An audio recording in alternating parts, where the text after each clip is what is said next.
Olá pessoal, bom dia, tudo bem? Eu tô fazendo aqui em forma de live no Instagram porque um amigo veio até o meu privado aí, né? Meu direct, como fala, pediu um conselho, na verdade, né? Relatar uma situação e pedir um conselho. E, e como o assunto é muito complexo, eu disse para ele, eu digo, eu preciso fazer isso em forma de vídeo, né? É claro que a pessoa pediu para não ser citada, eu vou preservar o nome, né? Mas vou falar do tema, né? Então eu até coloquei o título aí de iniciação forçada, né? Que realmente foi o que aconteceu com essa pessoa, né? E o que me fez vir até aqui fazer um vídeo explicando o assunto é porque isso é muito comum hoje em dia, infelizmente é muito comum, né? No caso desse rapaz, ele tem um baita de um relato, explicando em detalhes tudo o que aconteceu, né? Que ele procura o terreiro como consulente, a fim de saber o que estava acontecendo na vida dele, afinal de contas, estava desempregado, estava passando por uma série de problemas, né? E vai lá como consulente, né? Como todo mundo vai, indicado por alguém, por indicação, né? E o que acontece? Chegando lá, vai tomar um passo, vai conversar com a entidade diz, olha, vamos ter que fazer aí umas limpezas, aberturas de caminho, tudo isso, e vamos precisar de aves, vamos precisar de outros materiais, e assim que essa pessoa consegue o valor para esses materiais, é marcado o dia, tudo isso. Isso é mais comum do que vocês imaginam aí na maioria dos terreiros. E vai lá, faz as limpezas, passa por um processo de alguns dias, né?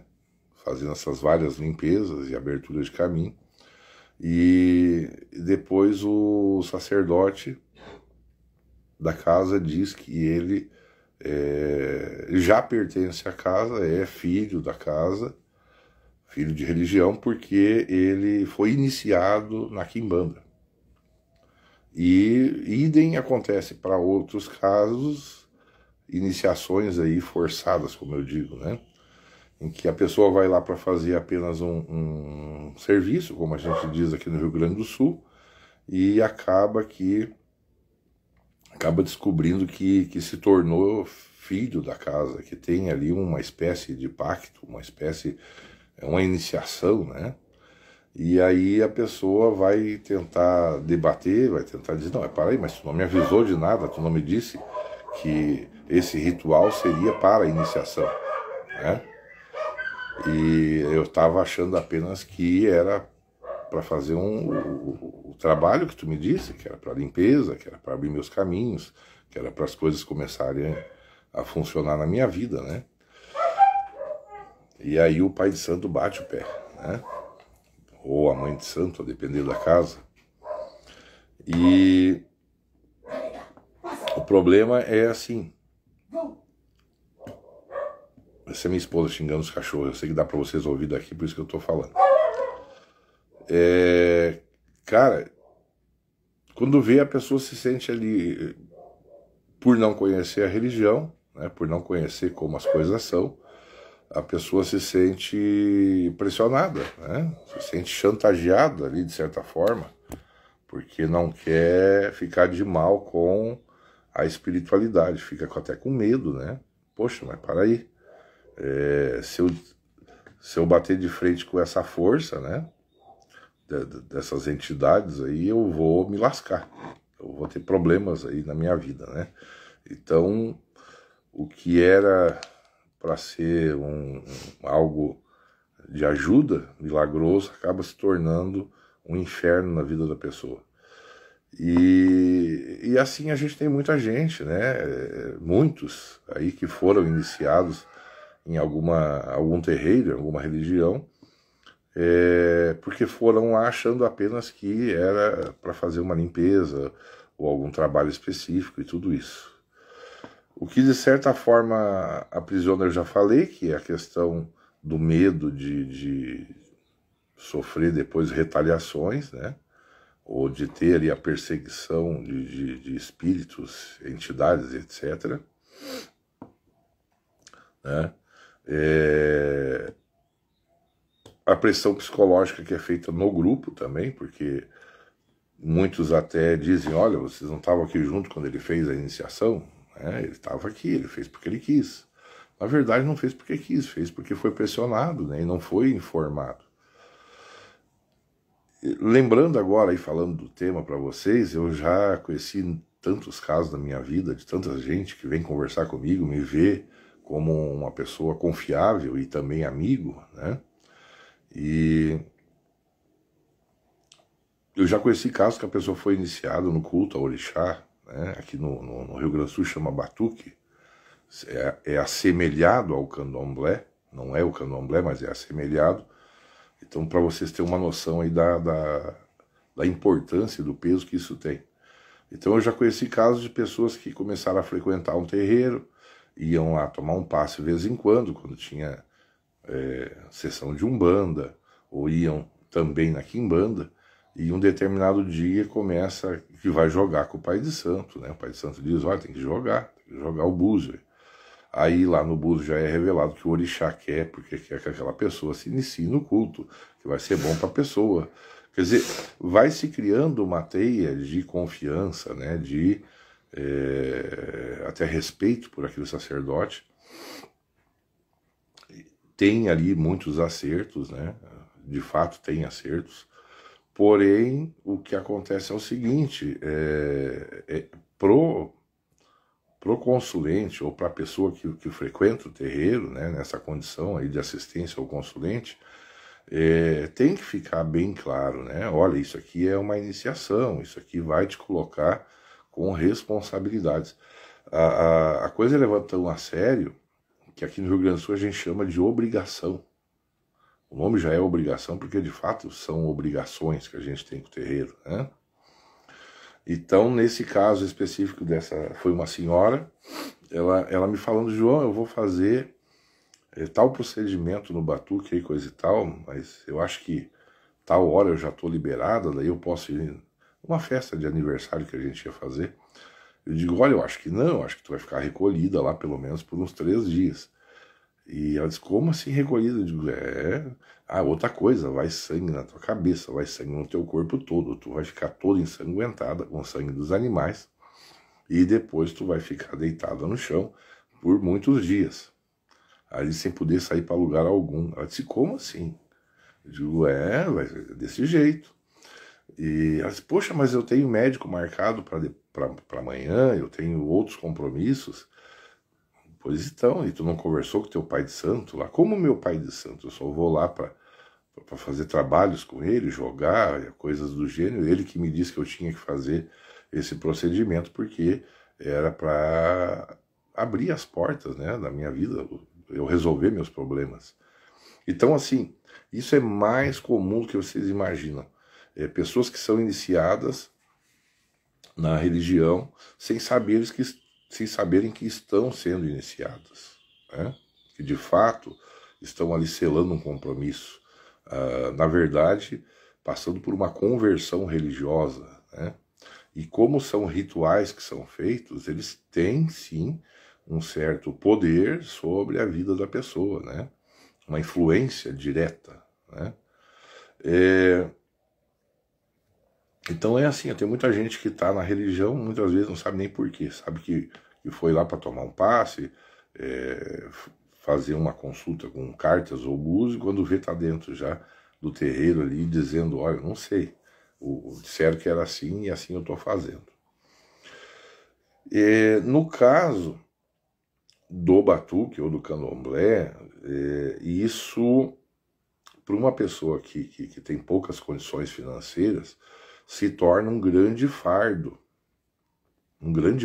mesmo, porque os valores aí são muito altos, principalmente para materiais, mesmo que o pai de santo diga, eu vou te fazer a minha mão de obra, eu vou te fazer para tu pagar como tu possa, né, ou em prestações, mas os materiais são muito caros, sabe?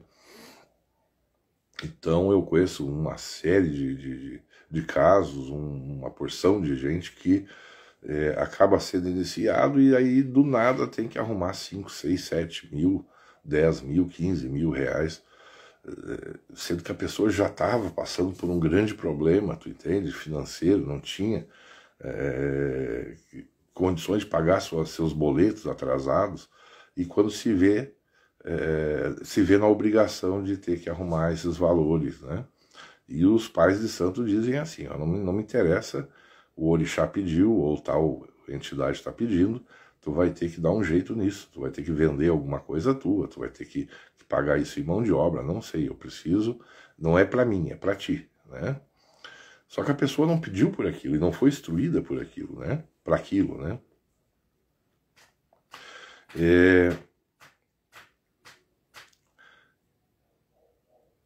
No caso desse rapaz que relata, a coisa é bem complicada. Eu não posso nem ler o texto, porque senão eu vou estar quebrando sigilo. Pode ser que o outro lá, o outro pai de santo, se reconheça, né, nesse texto, em tudo que aconteceu.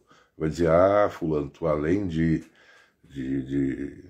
estar brigando comigo aqui, tu ainda é fofoqueiro, tu ainda vai procurar outros pais de santo, isso foi parar na internet. Então a retaliação vai ser muito maior, né? Então por isso que eu não estou lendo aqui o texto na íntegra. Mas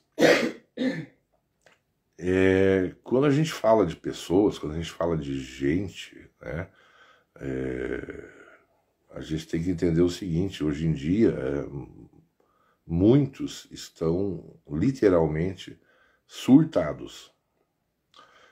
Pessoas que chegam a um cargo de sacerdócio, de liderança de um templo religioso, e como qualquer ser humano, podem passar por problemas, né, pessoais, de ordem pessoal, e que não estão sabendo lidar com esses problemas, e de certa forma essas frustrações todas que têm, eles vão descontar tudo isso lá no terreiro. Eu que sou sacerdote de um terreiro há muitos anos, a gente sabe que a gente detém um certo controle, né, sobre as pessoas, ou por essa carga de gerência, né, de como as coisas andam no terreiro, a gente tem esse comando, né. Então eu penso sempre assim, procuro sempre me manter humilde, procuro sempre tentar refletir sobre essas questões, porque é muito fácil do sacerdote se perder. Se perder, que eu digo, que nem diziam meus mais velhos, achar que aquilo ali é um poder de ditador, sabe? Uma ditadura, né? Onde tu manda e acabou, sabe?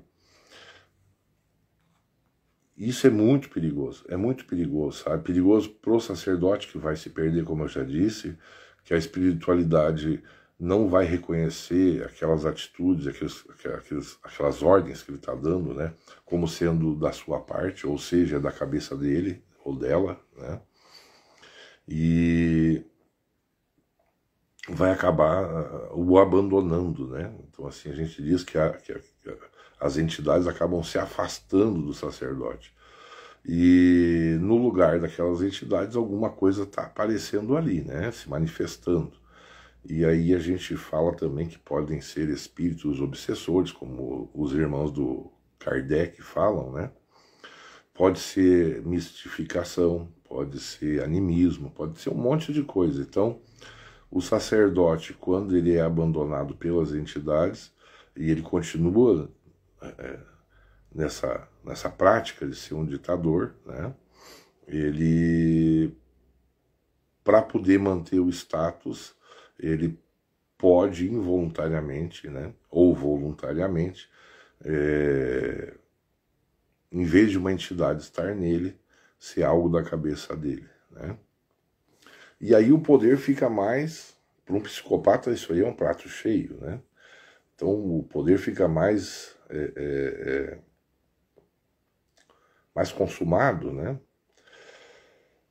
Imagina quem está me ouvindo agora, poder chegar nas pessoas e dar ordens. Olha, eu quero tu aqui tal dia, não me interessa, eu quero que tu faça tal coisa, ah, mas custa 4 mil, 3 mil, não me interessa.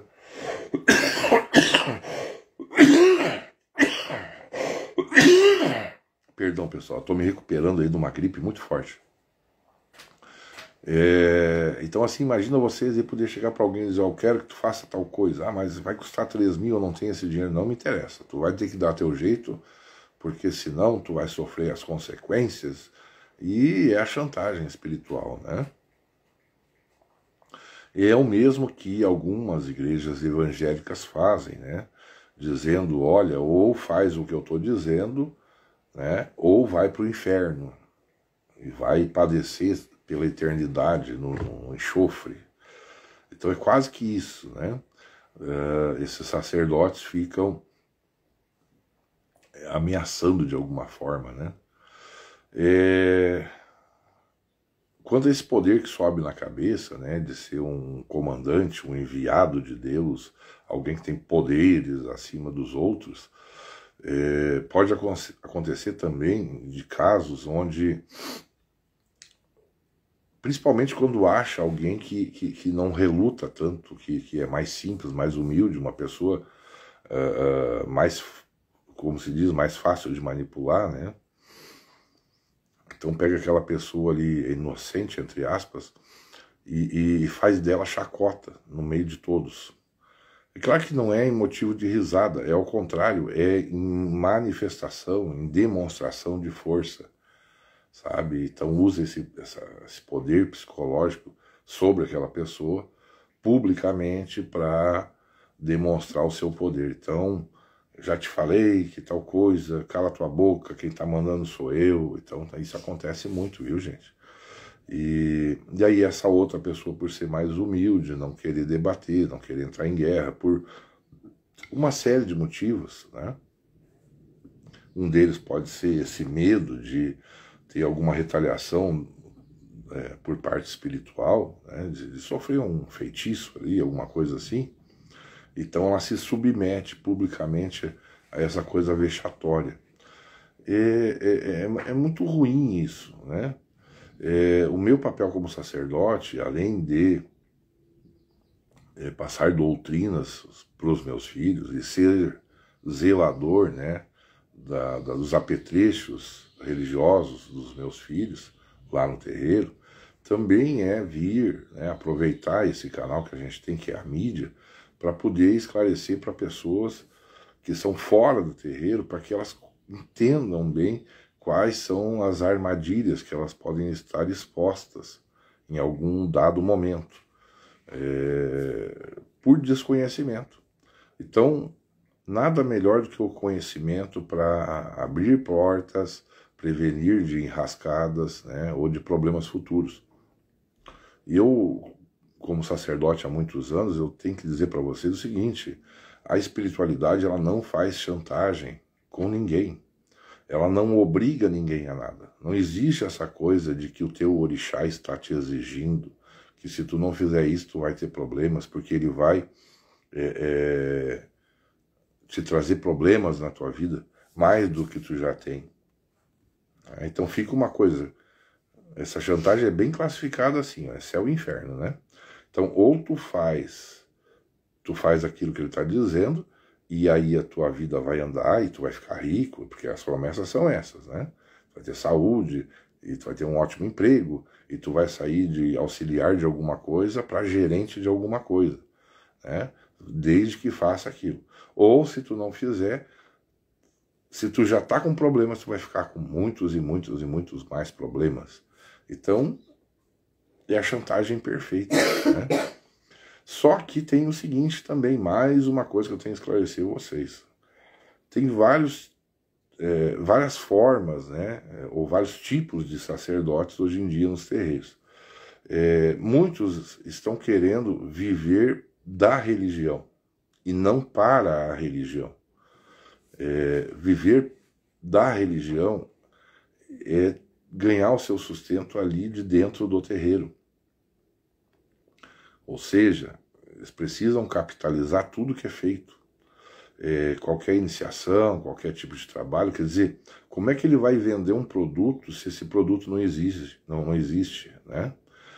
Então primeiro ele tem que vender, ou ele tem que criar, melhor dizendo, a necessidade para que a pessoa possa adquirir o produto. Então ali ele vai fazer uma iniciação e ele vai ganhar 500, 700 reais. Ele vai fazer outra coisa, vai ganhar 1.000 reais. Ele vai fazer outra coisa, 300 reais. E assim ele vai formando o salário dele, né, do mês, em cima dessas iniciações. Ou de funções que são criadas no terreiro que talvez nos outros até nem tenha.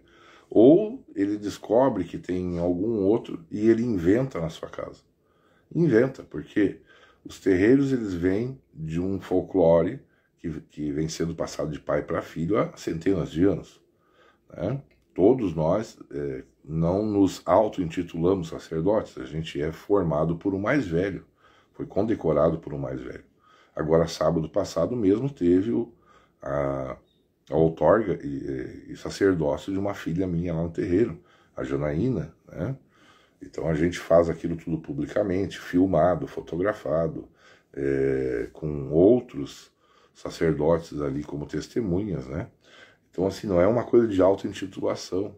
A pessoa leva muitos anos para chegar ao cargo de sacerdócio. E aí o que acontece? Quando a gente se torna sacerdote de uma vertente religiosa, a gente tem que levar adiante tudo que a gente aprendeu.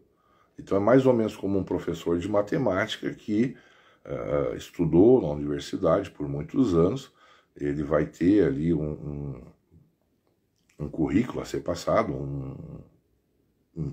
todo um material que foi aprendido, né? Aprendido por ele, né? Foi ensinado a ele, ele tem que ensinar aos seus alunos, assim como outro professor faz também, todos para que isso seja reconhecido em qualquer lugar. Então, por exemplo, quem aprendeu matemática aqui no Rio Grande do Sul vai poder usar dela em qualquer outro lugar do mundo. A mesma questão é nos terreiros. Então, quem passa por uma vertente religiosa de uma religião afro-brasileira, ele, estando em qualquer lugar do mundo, ele será reconhecido pelos seus pares, né, seus iguais. E às vezes tem sacerdotes que eles não se contentam em passar aquele arcabouço teológico, ritualístico, dogmático que foi aprendido, que foi ensinado a ele. Ele vê em outros terreiros práticas que não lhe pertencem ou não foi passado a ele e começa a copiar. E aí muitos deles começam a criar ali uma obrigação para os seus filhos, nessa coisa do pai de santo aí, que é o mercenário financeiro, né?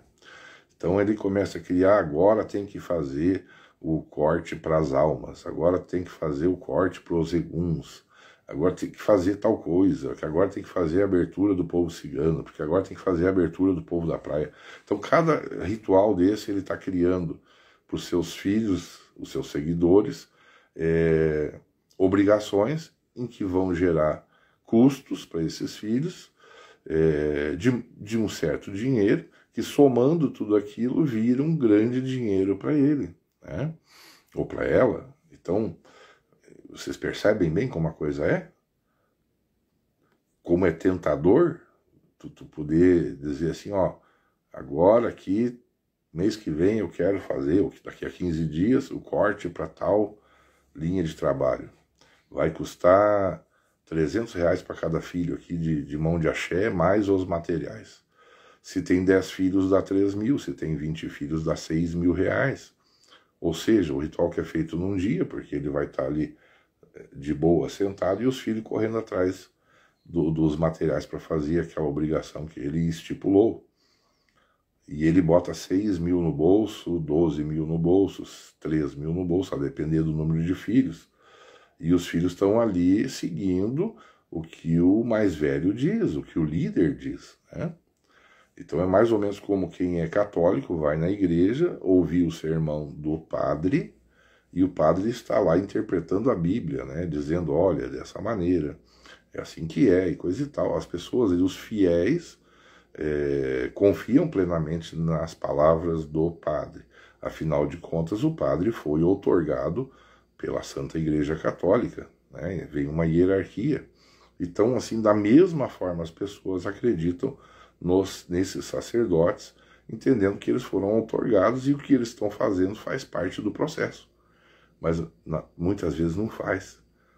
Como eu falei, é o sacerdote mercenário que vê a sua casa de religião como um trabalho onde ele ganha o seu sustento e mais ainda em que ele tem a missão de ficar rico.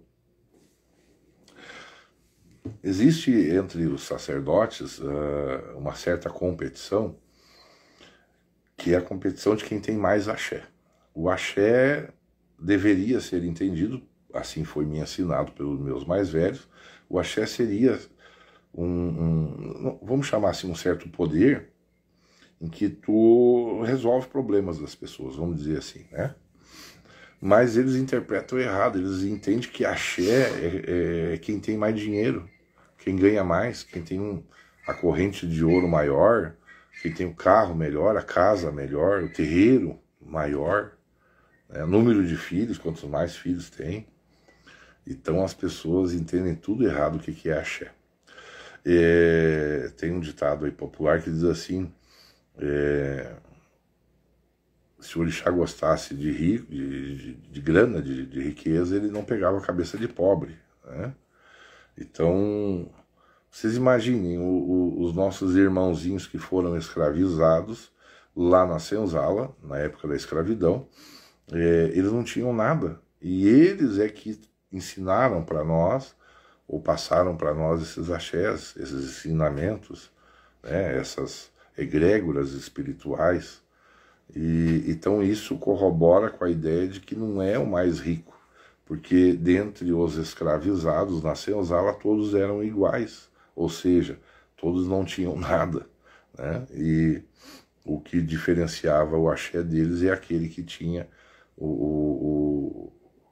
a maior generosidade com o irmão, o que dedicava o seu tempo além do seu trabalho, que era igual para todos, para ajudar um outro irmão ali que estava machucado, alguma coisa assim, doente, né? É isso, cara. Axé é isso, não é quem ganha mais dinheiro, né? Se fosse assim, eu sempre brinco dizendo que o Silvio Santos seria o maior macumbeiro do Brasil. O Silvio Santos teria o melhor Exu do Brasil, que tem mais axé. O Silvio Santos teria o maior orixá, né? E o Silvio Santos nem macumbeiro é judeu, entende? Então, assim, o traficante, né, o Beiramar, Fernandinho Beiramar, seria o melhor pai de santo do Brasil? Não é, cara. É apenas líder de uma facção criminosa, entende? Então, assim, o dinheiro... O dinheiro é importante, a gente vive num mundo capitalista, mas a gente tem que compreender que esse dinheiro tem que ser honesto. A gente tem que deitar no travesseiro à noite e dormir tranquilo. Qualquer dinheiro que venha de uma fonte que seja não coerente, não honesta, esse dinheiro não para na mão da pessoa. Pode analisar o que eu estou dizendo. Muita gente aí está ostentando que tem muito progresso, muita grana, que tem o melhor axé e os pais e mães de santo midiáticos. Se tu for olhar, a vida deles é virado só em problemas, em dor de cabeça, discussão, brigas, separação, polícia, processos, né? E outras pessoas querendo derrubar eles, né? Tentando achar um furo ali, algum buraco ali, alguma coisa para derrubar eles, né? Então é isso, né, cara?